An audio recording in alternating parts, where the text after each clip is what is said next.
Hello guys, magpo tayo ngayon ng fish curry. Ayan.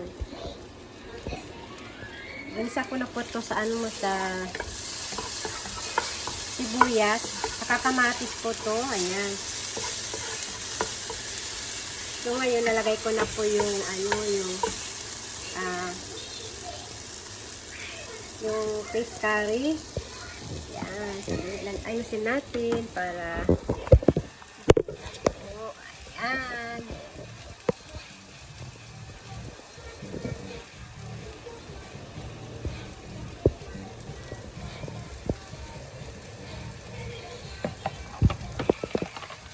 Natin at para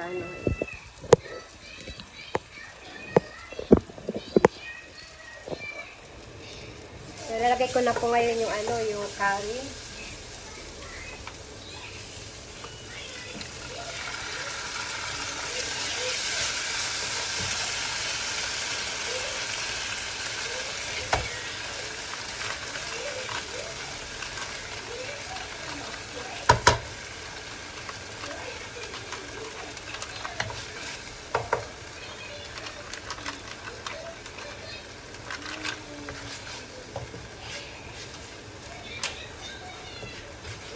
Haluin ko po yung yung sauce ng curry fish saka asam para medium asin-asin kasi lalagay ko po yung yung salmon na pulong salmon. So ayan.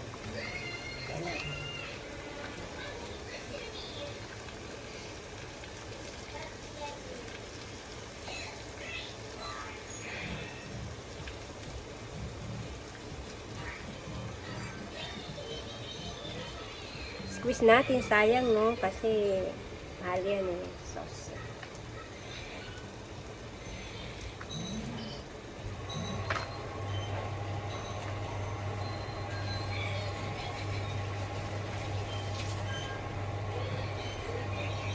Ngayon, ko na po sa natin sandali, iluto natin ng sandali yung ating sauce.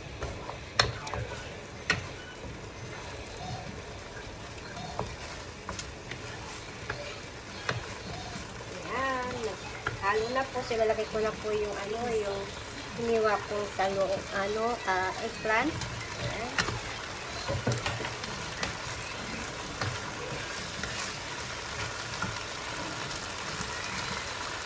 At ito po okra.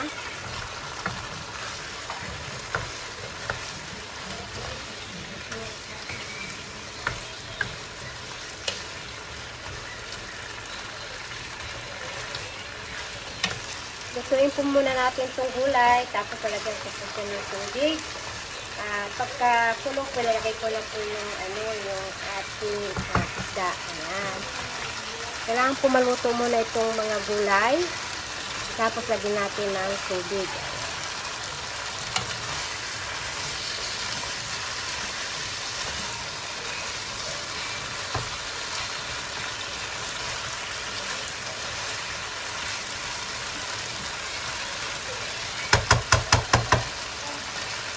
Habang niluluto ko, kuha na pa ako ng tubig.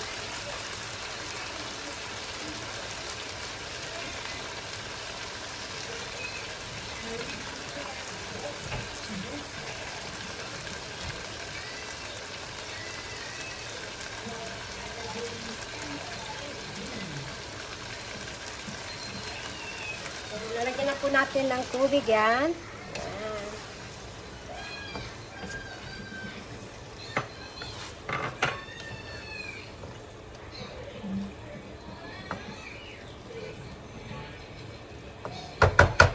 Tapos so, pag naluto na yan,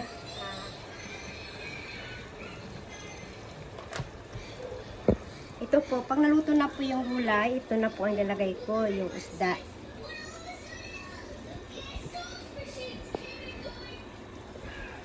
Yan.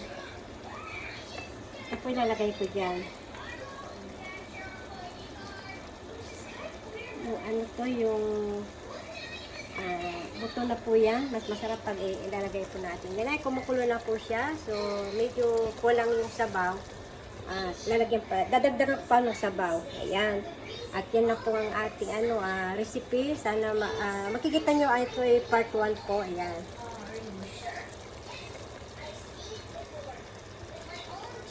Tapos ito yung ilalagay ko po, salmon. Ayan.